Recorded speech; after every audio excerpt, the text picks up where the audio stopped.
காலையிலேயே விளக்கேற்றி சாமி கும்பிட்டாச்சு. கிச்சனில் வந்து நான் எப்பயுமே ஒரு சாம்பிராணி ஏற்றி வைப்பேன். ஏன்னா அந்த கிச்சனில் கரப்பாம்பூச்சி, பூச்சி இந்த மாதிரிலாம் வராமல் இருக்கும். இன்றைக்கி என்ன சமையல்னு பார்த்தோம்னா, கீரை இருந்தது. சரி, அதை வேஸ்ட் பண்ண வேணாமேன்னு சொல்லிட்டு பருப்பு போட்டு கீரையை கடைஞ்சிட்டேன்.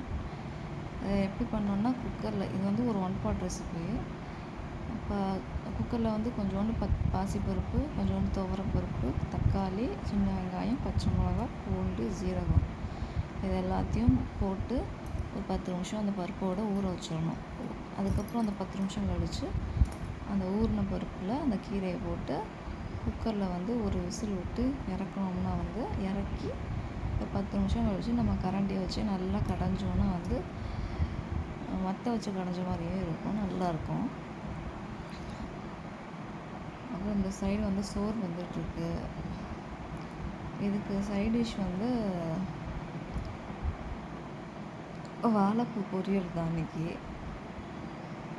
வாழைப்பூ பொரியல் வந்து எப்படி செய்யணுன்னா, நான் முந்தின நாள் நைட்டே வந்து நல்லா அதை நல்லா க்ளீன் பண்ணிவிட்டு தண்ணிக்குள்ளே வந்து போட்டு வச்சிடணும். அந்த தண்ணிக்குள்ளே வந்து கொஞ்சோண்டு மஞ்சள்தூள் போட்டு நம்ம ஃப்ரிட்ஜில் வச்சு நம்ம அடுத்த நாள் காலையில் நம்ம யூஸ் பண்ணிக்கலாம். கருப்பாகாது. நம்ம எப்படி அறுத்து வச்சோமோ அதே மாதிரி வெள்ளையாகவே இருக்கும். வாழைப்பூ பொரியல் எப்படி செய்யணுன்னா, வடை வச்சுக்கிட்டு கடுகு, சீரகம், அப்புறம் வெங்காயம் போட்டு தாளிச்சிட்டு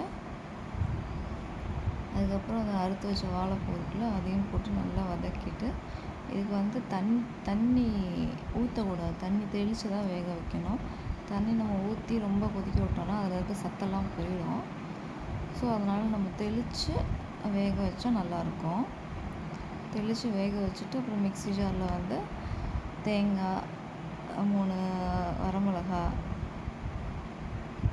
ஜீரகம் இது எல்லாத்தையும் நல்லா நைஸாக தண்ணி ஊற்றாமல் நைஸாக அரைச்சிக்கிட்டு ஒரு 10 நிமிஷம் வாழைப்பூ வெந்ததுக்கப்புறம் அந்த தேங்காவை போட்டு நம்ம இறக்கிட்டோன்னா வாழைப்பூ பொரியல் வந்து ரெடி ஆகிடும். எனக்கு என்ன சாப்பாடுன்னா, சாதம் வந்து சூடாக இருக்குது. அப்புறம் வந்து கீரை பருப்பு போட்டு கீரை குழம்பு, அப்புறம் வந்து வாழைப்பூ பொரியல். இதுதான் இன்றைக்கி சாப்பாடு.